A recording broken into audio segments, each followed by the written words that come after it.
अस्सलाम वालेकुम वरहमतुल्लाहि वबरकातुहू। पिछली वीडियो में हमने जाना जुलेखा और हज़रत यूसुफ अलैहिस्सलाम के बारे में, लेकिन वो किस्सा अधूरा रह गया था। आज हम उसके आगे की बात करेंगे। इस वाक़ये की खबर सारे मिस्र में फैल गई और औरतें आपस में बातें करने लगीं कि जुलेखा अपने ग़ुलाम को चाहती है। जब जुलेखा को इस बात का इल्म हुआ तो उसे अपनी बदनामी का ख्याल आया और उसने एक तरकीब सोची। वो ये कि उसने सभी औरतों के लिए एक दावत रखी और सब औरतों के हाथ में एक फल और छुरी दे दी। जब सब औरतों ने हज़रत यूसुफ अलैहिस्सलाम का हुस्न और जमाल देखा, वो सब होश में ना रहीं और फल की बजाय चाकू से अपने हाथ काट लिए और कहने लगी, वाकई ये कोई इंसान नहीं फरिश्ता है। जुलेखा ने कहा, ये वही शख्स है जिसके लिए तुम मुझे मलामत करती हो और मैं इसे चाहती हूँ। अगर इसने मेरी मोहब्बत ठुकरा दी तो मैं इसे कैद कर दूंगी। हज़रत यूसुफ अलैहिस्सलाम को जब इसका इल्म हुआ तो उन्होंने अल्लाह ताला से दुआ की कि या अल्लाह, तू ही मुझे बचा सकता है। अगर मैं इन औरतों के फरेब में आ गया तो मैं जाहिलों में से हो जाऊंगा। इससे कहीं बेहतर है कि मुझे जेल खाने में डाल दिया जाए। अल्लाह ताला ने हज़रत यूसुफ अलैहिस्सलाम की दुआ कबूल की और वो जेल में डाल दिए गए। उनसे पहले जेल में 2 कैदी और भी थे, एक शाही बावर्ची और दूसरा बादशाह को शराब पिलाने वाला साकी। उन पर इल्ज़ाम था कि उन्होंने राजा को जहर देने की कोशिश की है। हज़रत यूसुफ अलैहिस्सलाम जेल में उन कैदियों को अल्लाह की बातें बताते रहे और अल्लाह का पैगाम पहुंचाते रहे। एक दिन दोनों कैदी हज़रत यूसुफ अलैहिस्सलाम के पास आए और कहा कि हमने बड़ा अजीब ख्वाब देखा है।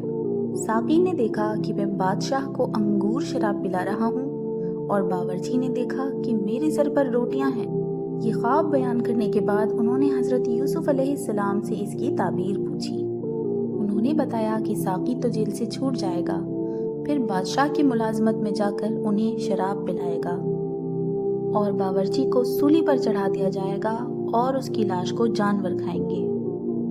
और ठीक ऐसा ही हुआ। बावर्ची को सूली हो गई और साकी को रिहा करा दिया गया। इसके बाद हज़रत यूसुफ अलैहिस्सलाम सालों जेल में रहे, मगर किसी को उनकी रिहाई का ख्याल ना आया। इसी दौरान मिस्र के एक राजा ने ख्वाब देखा कि 7 दुबली पतली गायें 7 मोटी ताजी गाय को खा रही और 7 हरी और 7 सूखी बेलें देखी। बादशाह ने अपने दरबारियों से इसकी ताबीर पूछी, मगर कोई भी सही जवाब ना दे सका। मौके पर साकी को याद आया कि उसने अपना ख्वाब हज़रत यूसुफ अलैहिस्सलाम को सुनाया था, जो सही साबित हुआ, और ये बात उसने बादशाह को भी बताई। बादशाह से, जिसको अजीज़े मिस्र कहते थे, इजाज़त लेकर वो जेल गया और हज़रत यूसुफ अलैहिस्सलाम से सारा वाक़या बयान किया। उन्होंने फरमाया कि 7 साल इस मुल्क में खूब गल्ला पैदा होगा और 7 साल सख्त कहत पड़ेगा, और फिर 1 साल आएगा जिसमें खूब बारिश होगी और गल्ला पैदा होगा।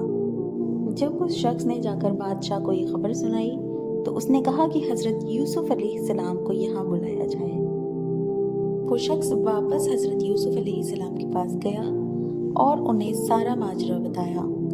हज़रत यूसुफ अलैहिस्सलाम ने पूछा कि उन औरतों का क्या हाल है जिन्होंने अपने हाथ काट लिए थे।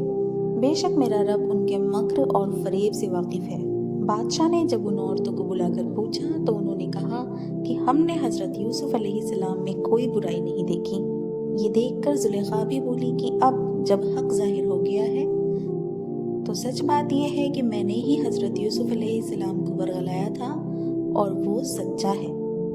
आगे की कहानी के लिए अगली वीडियो देखना ना भूलें। अगर आज की वीडियो अच्छी लगी हो तो ज़्यादा से ज़्यादा लाइक करें, शेयर करें, चैनल को सब्सक्राइब कर लें आने वाले वीडियोस की नोटिफिकेशन के लिए। इंशाल्लाह मिलते हैं अगली वीडियो में। तब तक दुआओं में याद रखें, अपना ख्याल रखें। अल्लाह हाफ़िज़।